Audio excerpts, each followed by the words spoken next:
तुझे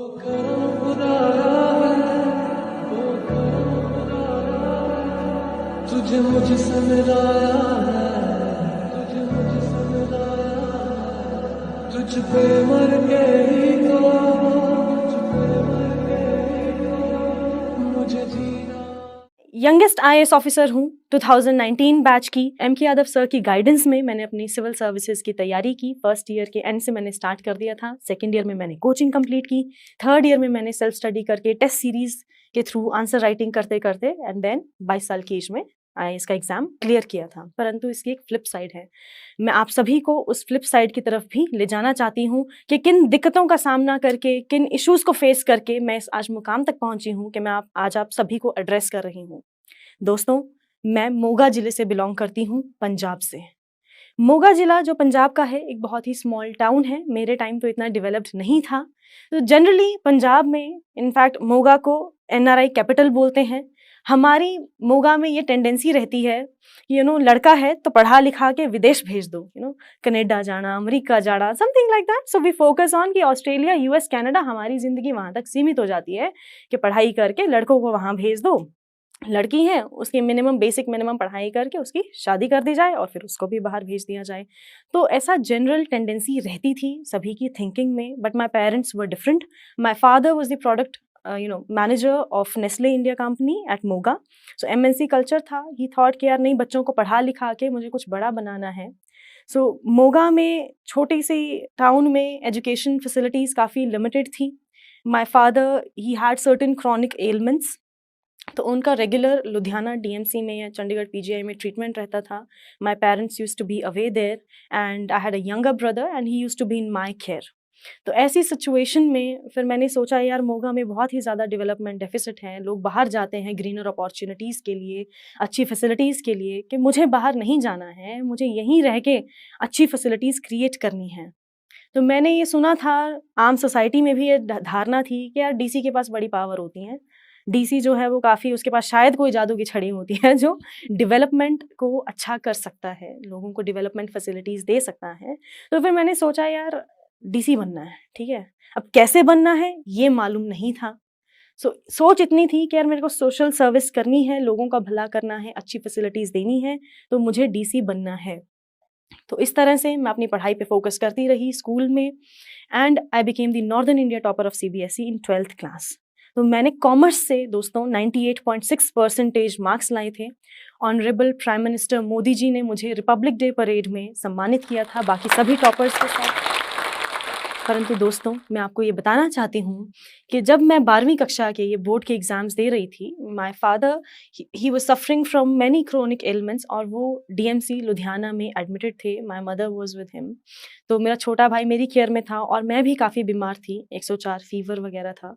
फिर भी ऐसी कंडीशंस में भी मैंने जो एग्जाम्स दिए थे 12वीं में और ये सक्सेस हासिल की थी। एक छोटी सी स्टोरी में आपको कॉमर्स इसलिए बीच में लाया कि मैं कॉमर्स के बारे में भी ऐसी धारणा है कि यार अच्छा इंटेलिजेंट बच्चा है तो उसको नॉन मेडिकल मेडिकल दिलाया जाता है। और उसमें भी एक फर्दर जेंडर वाली जनरली की जाती है बाइफर्केशन कि अगर लड़का अच्छा पढ़ रहा है नॉन मेडिकल दिलाओ, लड़की अच्छा पढ़ रही है तो उसको मेडिकल दिलाओ, एवरेज वाला बच्चा कॉमर्स कर लेगा, ऐसा बोलते हैं।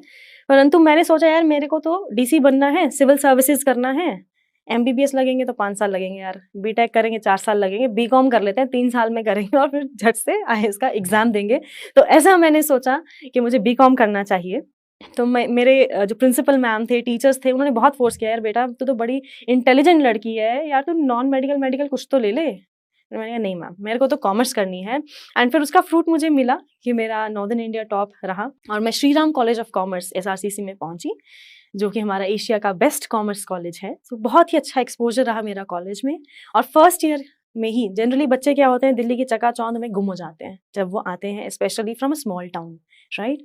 बट मैंने सोचा कि नहीं यार, मैंने इतनी मेहनत से यहाँ पे आई हूँ, मेरे पेरेंट्स ने इतना सेक्रीफाइस किया है, I have to really do good. और जो मेरा चाइल्डहुड ड्रीम था, हमारा फैमिली ड्रीम था, तो मुझे वो पूरा करना है। तो फिर मैं मिली एमके यादव सर से। मैं आपको ये भी बताना चाहूँगी कि जनरली हमें लगता है कि अगर हम कॉलेज के साथ तैयारी कर रहे हैं तो कॉलेज की स्टडीज़ को हम निगलेक्ट कर देते हैं। तो यार जो चीज़ आपकी फ्यूचर में है उसको देखते हुए प्रेजेंट में जो हाथ में चीज़ है उसको नहीं छोड़ना चाहिए। कॉलेज की पढ़ाई मैंने अच्छे से की, मेरी 95% एग्रीगेट मार्क्स आए थे कॉमर्स में और मेरा कॉलेज में 3rd रैंक रहा ओवरऑल। जो फर्स्ट अटेम्प्ट था उसमें मेरे फादर को कैंसर डिटेक्ट हुआ था, ओरल कैंसर डिटेक्ट हुआ पिताजी को। और फिर भी मतलब घर में ऐसी परिस्थितियां थी, टेंशन का माहौल था, तो माय फादर ही सेड कि यार बेटा तू दिल्ली चली जा, तू अपनी पढ़ाई कंप्लीट कर, एम के यादव सर के पास जाओ and you just complete your studies, आपका प्रीलिम्स का एग्जाम है।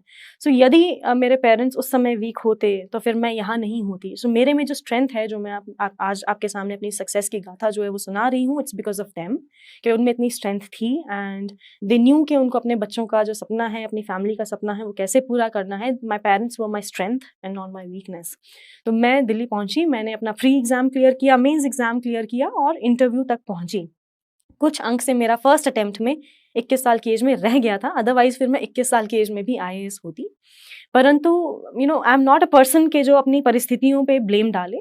आई take learning from that and I bounce back with good force, right. जब मेरा इंटरव्यू के बाद क्लियर नहीं हुआ था IAS का एग्जाम, तो that was my can say first failure, ठीक है।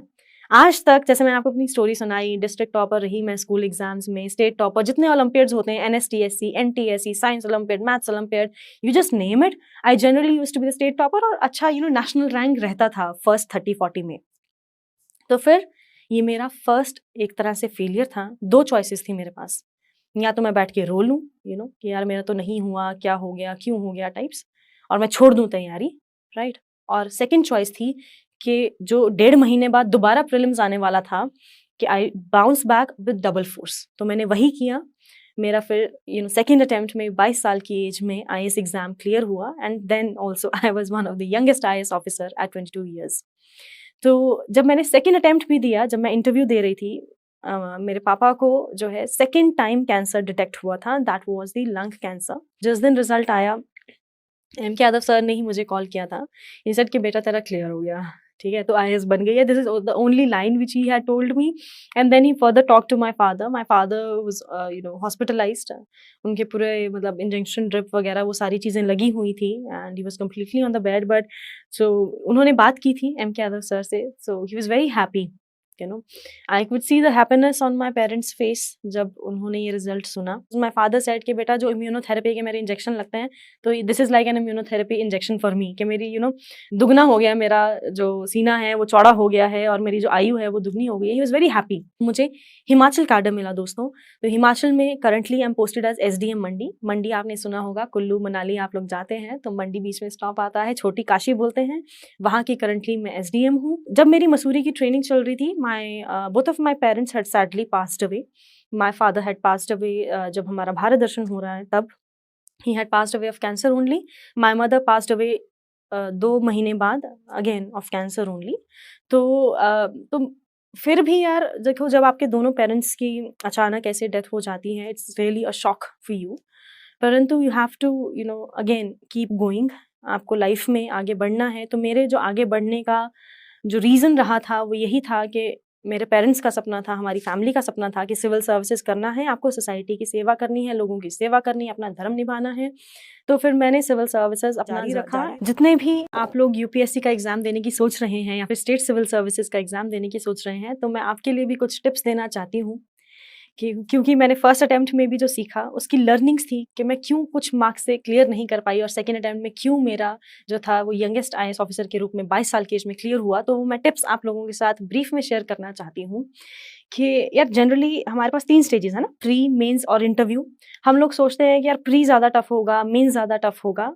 हर स्टेज की अपनी एक रिक्वायरमेंट है। प्री की अपनी रिक्वायरमेंट है, ऑब्जेक्टिव एग्जाम है, उसमें आपको CSAT भी आएगा, उसमें आपके जनरल स्टडीज़ भी हैं। मेंस जो है वो सब्जेक्टिव है, आपके 8-9 पेपर हैं, GS के 4 पेपर हैं, एसे है, इंग्लिश है, रीजनल लैंग्वेज है और ऑप्शनल के 2 एग्जाम्स हैं। फिर इंटरव्यू है, वो आपकी पर्सनैलिटी को टेस्ट करता है। Basically the technical word for interview is personality test. तो इन 3 स्टेजेस के बारे में मैं आपको थोड़ा थोड़ा बताना चाहूँगी कि प्री मेंस की कोई अलग अलग तैयारी नहीं है, नॉलेज वही है। तो आपको सेम सेट ऑफ बुक्स ही पढ़ना है, बट वो डिफरेंट तरीके से पढ़ना है। प्री में जो आपकी ऑब्जेक्टिव नॉलेज चेक होती है कि यार कितना आपको फैक्चुअल पता है, कितना आपको सटीक पता है, वो आपका प्रीलिम्स चेक करता है। मेंस आपका लॉजिकल एनालिसिस चेक करता है कि आप एक लॉजिकल फ्लो बना पा रहे हो, आपको पता है कि इस के जो इशू है क्या पॉजिटिव्स हैं, क्या नेगेटिव्स हैं, और क्या आप एक लॉजिकल कंक्लूजन पे पहुंच पा रहे हो। बिकॉज इस एग्जाम को UPSC ने सिविल सर्वेंट्स के लिए चुना है। जब आप एक सीट पे बैठ जाते हो, जैसे मैंने आपको बताया कि आप एसडीएम हो, यार आपको बहुत सारे इश्यूज को संभालना है, तो क्या आप एक बैलेंस्ड डिसीजन ले पाओगे? ऐसा तो नहीं कि कहा सुनी में आगे किसी ने सुनाया और आपने तुरंत आंसर दे दिया, राइट? सो वो इस पेपर के माध्यम से चेक करते हैं कि आपको ओवरऑल जनरल नॉलेज है। अगर आप इतने सब्जेक्ट्स पढ़ रहे हैं, ज्योग्राफी, हिस्ट्री, पॉलिटी, ये सारी चीजें, तो आपको एक कॉमन नॉलेज पूल देती हैं वो चीजें, राइट? सो वो कॉमन नॉलेज तक जाना है आपने, अंडरस्टैंडिंग तक जाना है, और फिर एक सब्जेक्टिव आंसर लिखना होता है, राइट? उसी नॉलेज को एक्सपैंड करके आपने एस्से में लिखना होता है, एग्जाम्पल्स वगैरह दे के, ये सारी चीजें। तो लगभग आपके 4-5 पेजेस में आपने वो आंसर लिखना होता है। यदि आप मेंस का एग्जाम दे रहे हैं तो 1-2 पेजेस में आपने वो सब्जेक्टिव आंसर देना होता है। इंटरव्यू में उसी नॉलेज को आपने अच्छे से प्रेजेंट करना है, एकदम सटीक जवाब देना है ओरली, राइट? तो ये सारी चीजें नॉलेज का खेल है, right? Firstly you should understand what all these things are about. और इतने सारे सब्जेक्ट्स हैं, इतनी सारी बुक्स हैं, जनरली हम लोग घबरा जाते हैं। कुछ लोग तो ये सोचते हैं यार यूपीएससी मेरे से हो ही नहीं पाएगा, वो तो सिर्फ टॉपर्स करते हैं। ऐसा भी नहीं है, right? There many of my friends जिनके एवरेज मार्क्स थे, या जो पहले शायद कॉलेज में फेल हुए या फिर वो स्कूल में फेल हुए, फिर भी उन्होंने सिविल सर्विसेज क्रैक किया, राइट? तो ऐसा मत सोचना कि यार ये मेरे बस का नहीं है। आप मेहनत करेंगे तो ये सभी के बस की बात है। यार हम मार्स से नहीं टपके हैं, राइट? यही इसी धरती ग्रह के प्राणी है ना। अगर हम कर सकते हैं तो वो आप भी कर सकते हैं, बट जस्ट वो तरीका सीखना होगा आपको कि करना कैसे है। जितने बच्चे यूपीएससी या स्टेट सिविल सर्विसेज की तैयारी कर रहे हैं, उनका एक और क्वेश्चन होता है मेरे से कि मैम हम तैयारी कब स्टार्ट करें, है ना?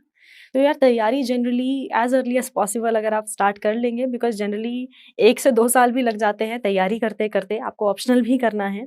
तो मेरी तो यही सजेशन रहेगी, जैसे मैंने कॉलेज के दौरान किया, फर्स्ट ईयर से सेकेंड ईयर से, तब आप स्टार्ट कर सकते हैं, ताकि कॉलेज के दौरान एटलीस्ट आपका जो फाउंडेशन प्रोग्राम है, फाउंडेशन होता है दोस्तों एक ऐसा प्रोग्राम जिसमें आपको पूरे जीएस की तैयारी कराई जाती है। डिफरेंट इंस्टीट्यूट्स देते हैं फाउंडेशन का प्रोग्राम। तो फाउंडेशन का प्रोग्राम आपको 1 साल में सारा बेसिक चीज़ें कवर करा देता है, प्री और मेन सारे सब्जेक्ट्स का, राइट? तो फाउंडेशन कर सकते हैं। उसके बाद जो मेरी स्ट्रैटेजी रही कि once your foundation is completed, फिर आप ऑप्शनल की भी तैयारी कर सकते हैं साथ साथ, depending on time, right? Optional की तैयारी कर सकते हैं, एंड फिर टेस्ट सीरीज और आंसर राइटिंग जरूर कीजिएगा, right? It is generally said that practice ही बहुत ज़रूरी है। प्रैक्टिस से it will make you perfect. तो प्रैक्टिस ज़रूर कीजिएगा, आंसर राइटिंग की प्रैक्टिस कीजिएगा। तो ऑप्शनल के बारे में भी मैं कुछ आपसे कहना चाहूँगी कि मैंने कॉमर्स ऑप्शनल लिया था। मैंने आपको बताया कि मेरे one of the highest marks रहे थे। तो ऑप्शनल जनरली बच्चों हैं थ्योरेटिकल ऑप्शनल्स लेते हैं। It could be pub-add, anthropology, geography, such type of optionals generally people prefer because थोड़े थ्योरेटिकल होते हैं, और हम अपने टेक्निकल सब्जेक्ट्स लेने से डरते हैं। कई बार हमें लगता है हमने इतने अच्छे से पढ़ाई नहीं की, टेक्निकल होगा तो नहीं लेना चाहिए। तो मेरा ये मानना है कि यदि आपने अपने कॉलेज में या टेक्निकल चीज़ों में कुछ प्रोफेशनल कोर्स किया है, if you are solid in that, तो आपको अपना टेक्निकल ऑप्शनल ही ले लेना चाहिए, जैसा कि मैंने अपना कॉमर्स ऑप्शनल लिया, और मैंने कॉमर्स की, जैसा कि आपको बताया, कि अच्छे से पढ़ाई की थी। So that actually helps. तो आप सभी दोस्तों जिन्होंने मेरी बात सुनी है, जो मैंने 15-20 मिनट में अपनी एक कहानी सुनाई और जो टिप्स दिए हमारे यूपी एस्पिरेंट्स को, तो मैं चाहूँ कि आप कमेंट सेक्शन में ज़रूर एक ना एक लर्निंग ज़रूर लिखें कि मेरी ये पूरी टॉक में आपको क्या अच्छा लगा और क्या आपके लिए लर्निंग रही, so that others also get inspired.